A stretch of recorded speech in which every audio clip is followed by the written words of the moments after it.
Good morning to all you awesome people. I welcome you all on our YouTube channel JPSC Simplified. Let's crack JPSC.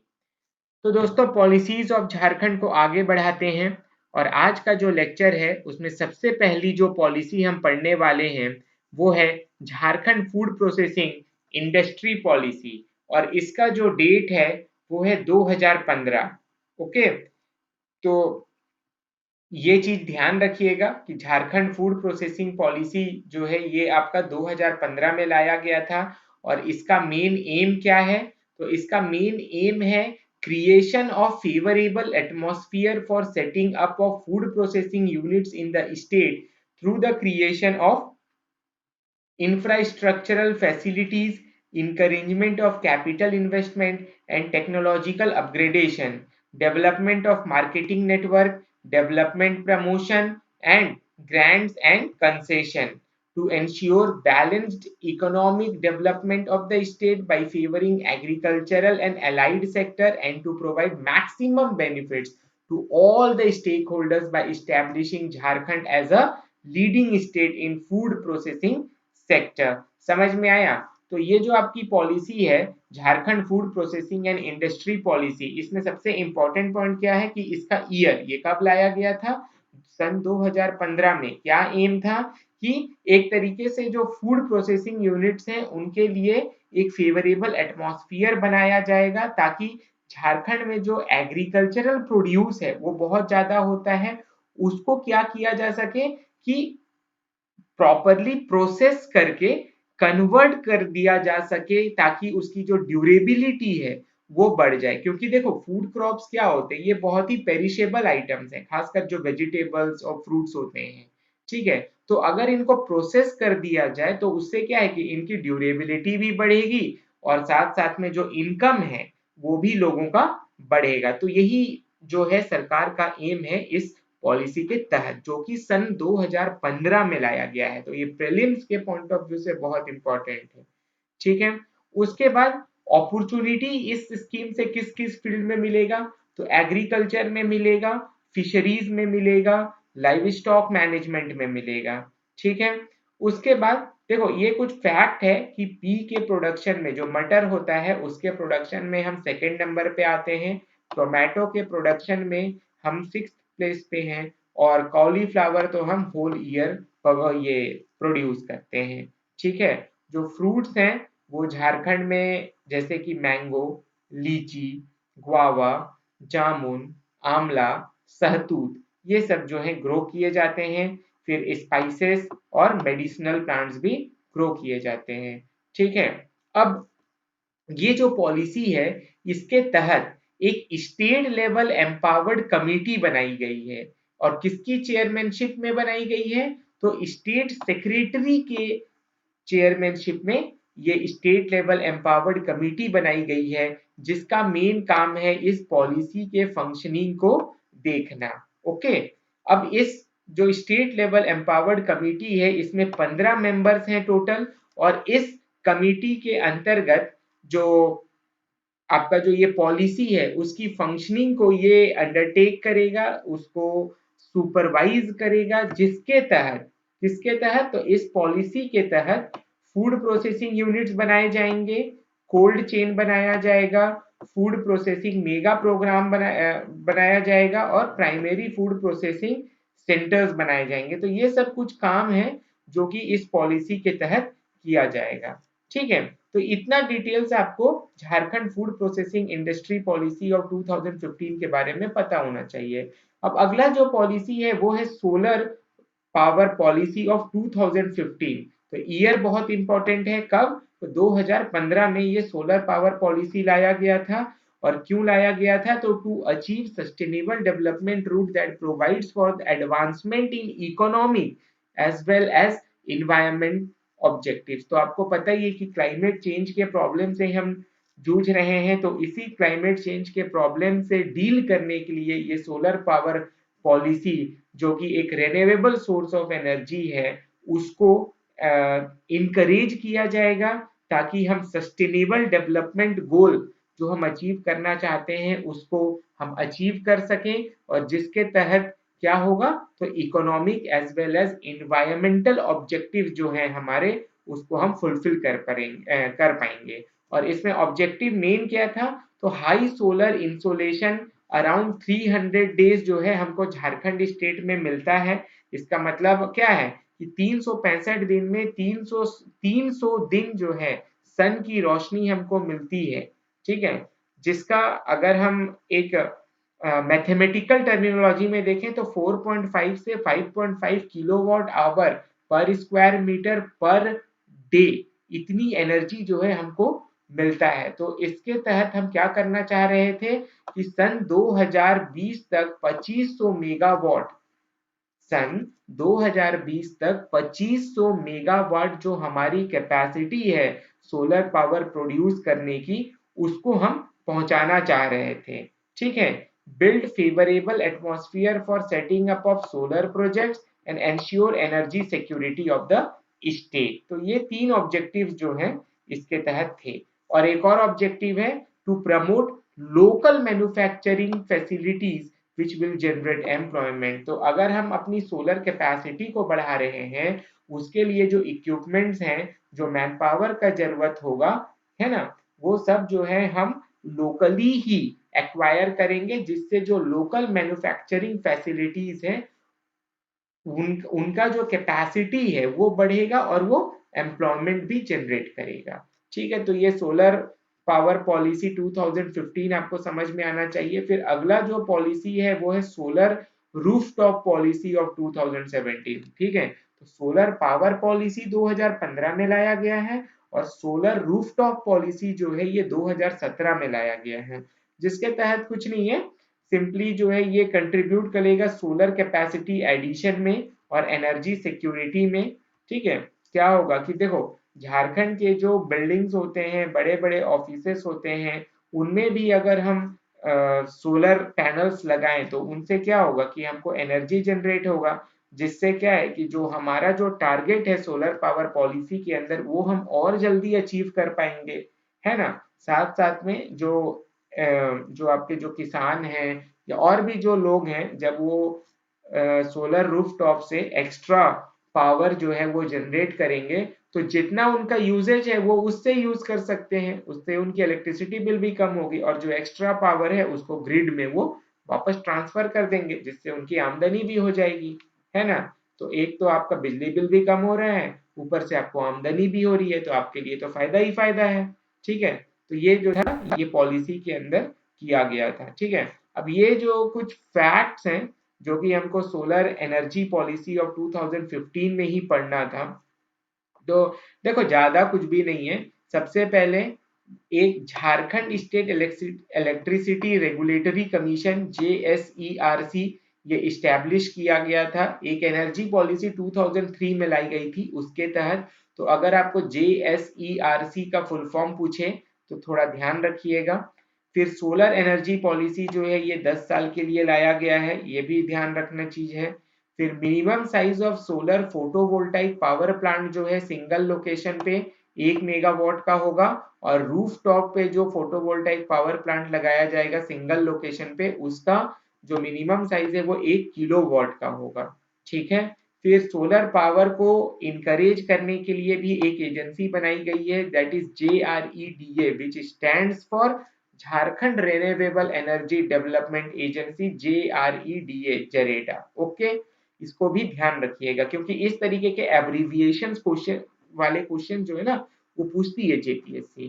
फिर India का जो solar energy की जो capacity है वो 4096 megawatt इसमें दिया हुआ है, बट आई थिंक अभी बहुत बढ़ चुका है। ठीक है, तो आप एक बार नेट से अपडेटेड जो है वो देख लेना, वैसे इसकी ज्यादा कुछ जरूरत पड़ेगी नहीं।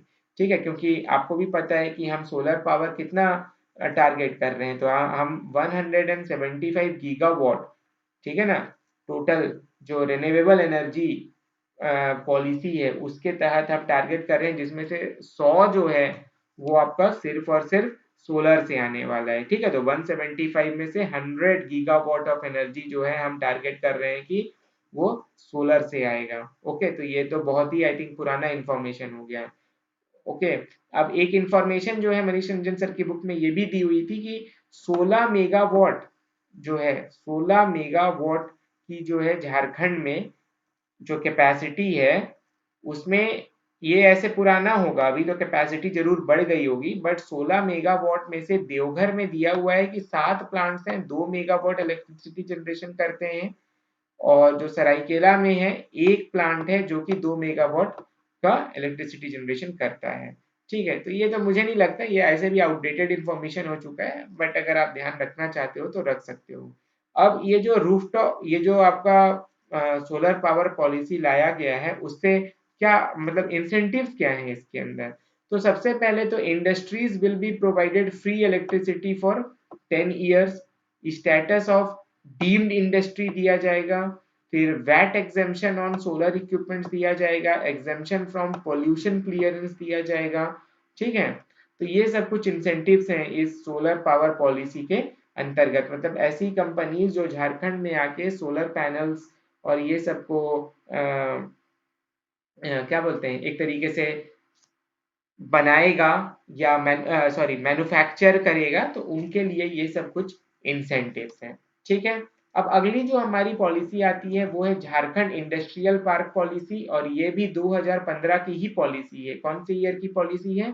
तो 2015। और इसका मेन जो ऑब्जेक्टिव है वो है massive industrialisation to generate employment, that is to accelerate industrial growth of the state. Government given permission to set up private joint venture and PPP model industrial park consisting of at least 50 acres of land and comprising of minimum 15 industrial units। समझे? तो minimum जो capacity होगी in industrial parks की वो कम से कम 50 acres of land होना चाहिए, और उसमें कम से कम 15 इंडस्ट्रियल यूनिट्स होना चाहिए। और ये किस फॉर्म में हो सकते हैं? तो ये प्राइवेट भी हो सकते हैं, जॉइंट वेंचर भी हो सकते हैं, और पीपीपी मॉडल पे भी इनको हम डेवलप कर सकते हैं। ठीक है, अब बात आती है कि यार ये इंडस्ट्रियल पार्क होता क्या है? तो देखो, industrial park is that area where basic infrastructure is present for manufacturing of goods and creation of services like road connectivity, water facilities, sewage connection, electricity, communication etcetera. समझे? मतलब एक इस तरीके का एरिया होता है जहां पे हर वो इंफ्रास्ट्रक्चर जो कि मैन्युफैक्चरिंग के लिए रिक्वायर्ड है वो उस एक पार्क के अंदर जो है आपको सब कुछ मिल जाएगा। ठीक है, तो इसको बोलते हैं आपको इंडस्ट्रियल पार्क। ओके, अब ये तो हमने देख ही लिया कि किन किन मॉडल्स के तहत इनको बनाया जाएगा, और इंसेंटिव्स एंड कंसेशंस जो है बहुत सारे दिए जाएंगे कि अगर कोई इंस्टीट्यूशन जो है अगर ये इंडस्ट्रियल पार्क झारखंड में बनाता है तो उनको क्या क्या इंसेंटिव दिए जाएंगे। तो एक तो है आपका स्टेट गवर्नमेंट जो है ये 50% of the project cost maximum up to 10 crore रुपए जो है डेवलपमेंट ऑफ इंफ्रास्ट्रक्चर पे जो आएगा उसको ये बियर करेगा। ठीक है, उसके बाद ये, और ये किस पार्क के लिए? तो ये जनरल प्राइवेट इंडस्ट्रियल पार्क के केस में होगा। ठीक है, जनरल होना चाहिए वो। और अगर प्राइवेट जो इंडस्ट्रियल पार्क बनेगा अगर वो कोई सेक्टर स्पेसिफिक होगा तो उस केस में स्टेट गवर्नमेंट जो है वो 50% of the cost up to maximum of 7 crore. तो अगर वो जनरल पार्क है, ठीक है, तो स्टेट जो है आपका 50% maximum up to 10 crore bear करेगा इंफ्रास्ट्रक्चर फैसिलिटीज के डेवलपमेंट के लिए। और अगर वो sector specific private industrial park है तो उस केस में 50% of cost up to maximum of 7 crore जो है स्टेट बियर करेगा। ठीक है, फिर incentive amount will be released in 3 instalment. तो कितने इंस्टॉलमेंट में? 3 instalment after the beneficiary has spent his share on the project. Industrial park project should be completed within 3 years from the date of approval। और इस project को 3 साल के अंदर complete करना भी बहुत जरूरी है। ठीक है, तो ये सब आपको पता होना चाहिए थोड़ा थोड़ा। और देखो, जो इंडस्ट्रियल पार्क बनेगा उसमें 60% लैंड जो है वो इंडस्ट्रियल यूनिट्स के लिए रहेगा, और 40% लैंड जो है वो बेसिक इंफ्रास्ट्रक्चर और ग्रीन कवर रहेगा। उस 60% में भी 40% जो है वो एमएसएमईज के लिए रिजर्व किया जाएगा। ठीक है, क्योंकि आपको तो पता ही है झारखंड का मेन जो मोटिव है अपने ट्राइबल्स जो हैं उनको अपलिफ्ट करना, उनको मेन स्ट्रीम में लेके आना, उनकी जो स्टैंडर्ड ऑफ लिविंग है उनको रेज करना। और इसीलिए ये क्या कर रहा है कि एमएसएमईज पे इसका ज्यादा ध्यान है, क्योंकि एमएसएमईज एक ऐसा सेक्टर है जो कि more and more number of man power जो है उसको एम्प्लॉय करता है। ठीक है, इसीलिए एमएसएमईज पे ज्यादा ध्यान है, क्योंकि ज्यादा से ज्यादा लोगों को एम्प्लॉयमेंट अपॉर्चुनिटी मिलेगा। Got it? Now, no change in the master plan without the permission of master plan committee. तो जो इंडस्ट्रियल पार्क बनाया जाएगा उसको अप्रूवल लेना होगा मास्टर प्लान कमेटी से, और उस प्लान में जो भी डेवलपर है वो बिना मास्टर प्लान कमेटी के परमिशन के कोई भी छेड़छाड़ वो नहीं कर सकता है। ठीक है, अब अगली जो पॉलिसी है वो है झारखंड एक्सपोर्ट पॉलिसी, और ये भी सन 2015 में लाया गया था।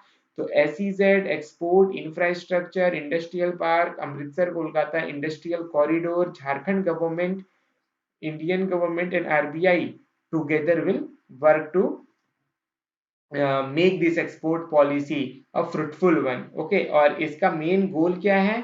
तो 2020 तक एक्सपोर्ट को 2% करना, दैट इज झारखंड का जो कंट्रीब्यूशन है इंडिया के एक्सपोर्ट में उसको 2% तक लेके जाना।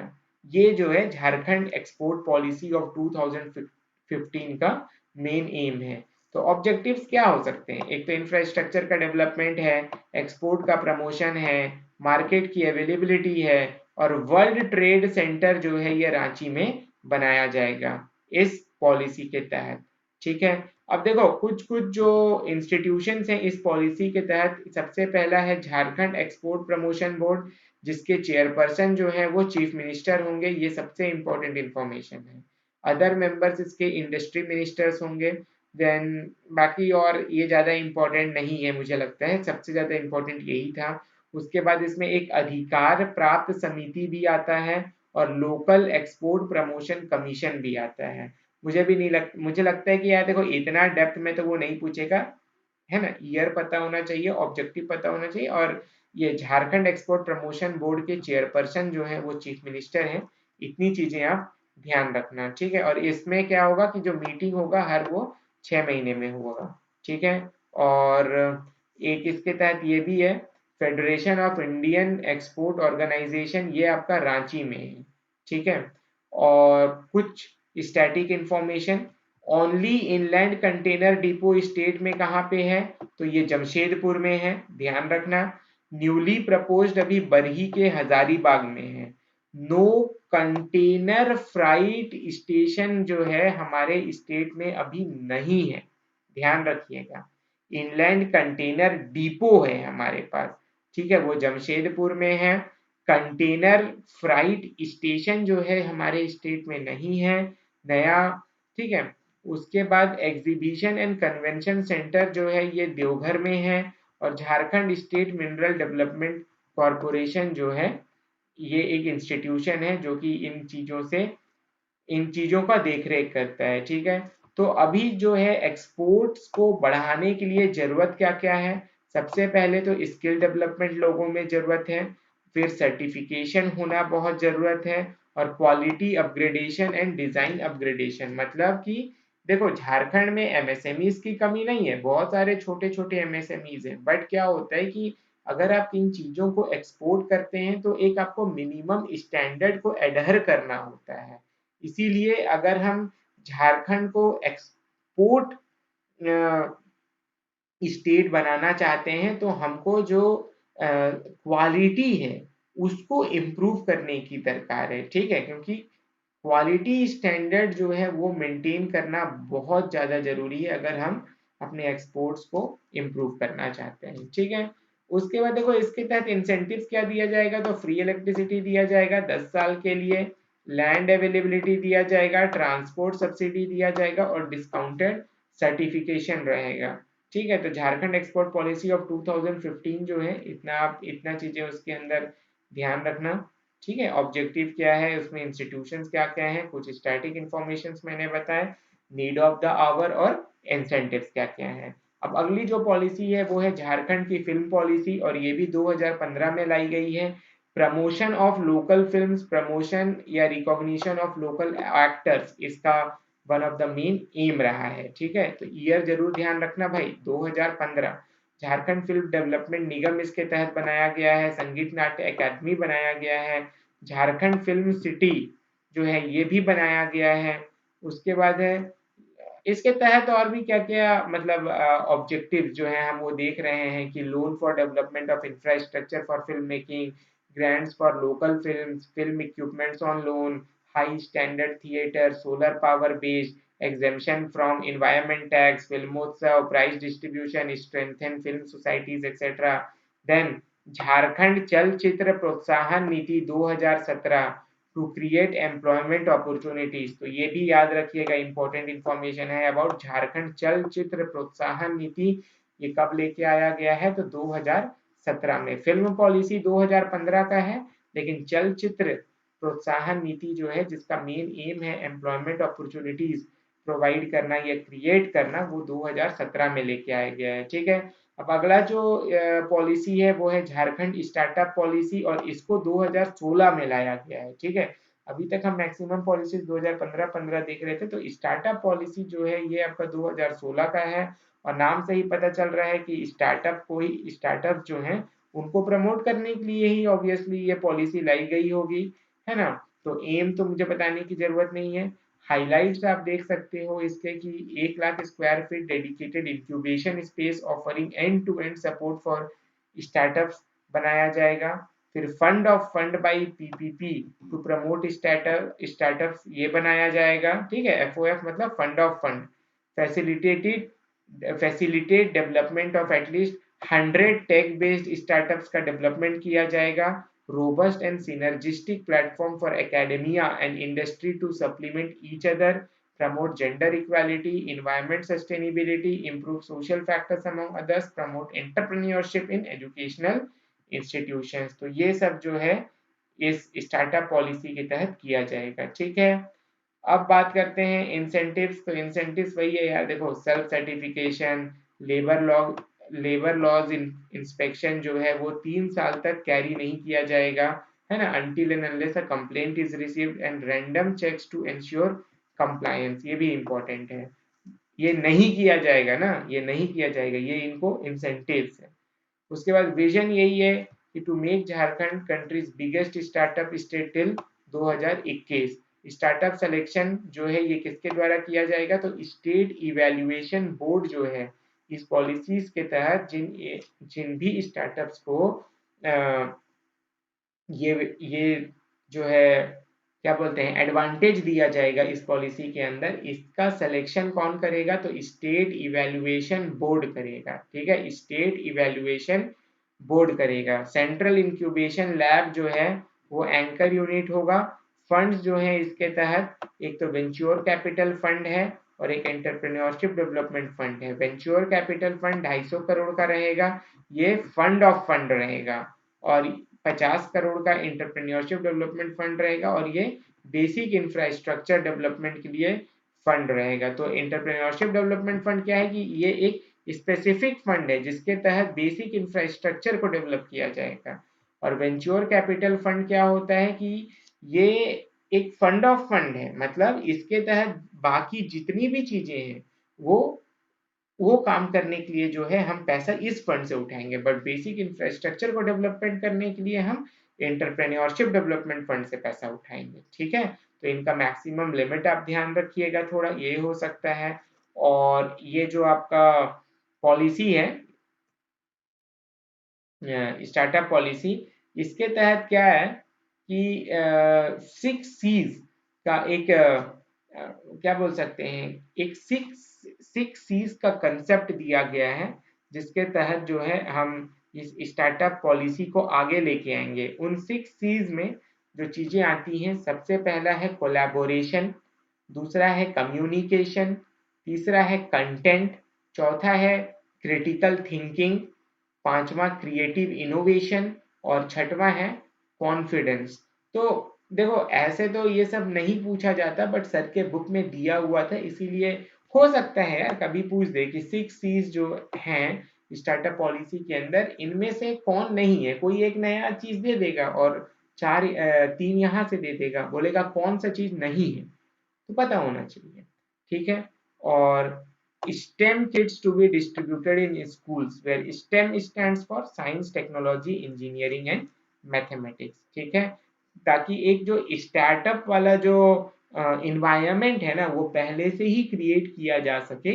इसी के लिए बच्चों को पहले से ही स्कूल लेवल से ही जो है इस स्टार्टअप का कंसेप्ट और एंटरप्रेन्योर क्या होता है, वो क्या करता है, ये सब का नॉलेज दिया जाएगा। ठीक है। और अलग अलग सेमिनार्स ऑर्गेनाइज किए जाएंगे। इसके तहत भी इंसेंटिव्स है, जैसे 100% service VAT exemption, stamp duty, transfer duty and registration of fees 100% exemption, 10% land reserved in IT parks SEZ for startups and land allocation in IT parks SEZ to Jharkhand registered startups on priority basis. ठीक है। अब अगली जो policy आती है वो Jharkhand IT and ITES policy of 2016। तो startup policy 2016, IT और ITES पॉलिसी ये भी 2016। इसका मतलब क्या है कि इंफॉर्मेशन टेक्नोलॉजी के फील्ड में, है ना, ये जो काम किए गए हैं वो 2016 में किए गए हैं। जैसे आप स्टार्टअप भी देख लो, IT ITES पॉलिसी भी देख लो, ये भी 2016 में लाया गया है। उसके बाद आपका BPO या BPM policy, business processing outsourcing, या ऐसा ही कुछ बोलते हैं यार BPO को। ठीक है, फुल फॉर्म मुझे अच्छे से याद नहीं आ रहा है। देखो ये भी 2016। तो डिजिटल फील्ड में जो है झारखंड में एंट्री जो है वो 2016 में हुई है। देखो यहाँ जो अगली पॉलिसी है electronics design and manufacturing policy, ये भी आपका 2016 में लाया गया है। और भी बहुत सारे पॉलिसीज हैं जिसको हम आगे आने वाले लेक्चर्स में पढ़ेंगे। तो आज का जो लेक्चर है हम यहीं पे समाप्त करते हैं, ताकि जो लेक्चर है आपको देखने में भी अच्छा लगना चाहिए। मैं ज़्यादा लंबा बना दूंगा तो आप तो बोर हो जाओगे। ठीक है ना। तो आज का जो लेक्चर है हम यहीं पे वाइंड अप करते हैं। अगले लेक्चर में हम IT एंड ITES पॉलिसी को पढ़ेंगे और बाकी जितने भी बचे हुए जो आपके पॉलिसीज हैं उनको भी हम कवर करने की कोशिश करेंगे। ठीक है दोस्तों। तो आज का लेक्चर हम यहीं पे समाप्त करते हैं। लेक्चर अच्छा लगा हो तो थम्स अप बटन दबाना, मेरे साथ इस सीरीज में बने रहने के लिए चैनल को सब्सक्राइब करना और अपने दोस्तों के साथ शेयर करना। Thank you.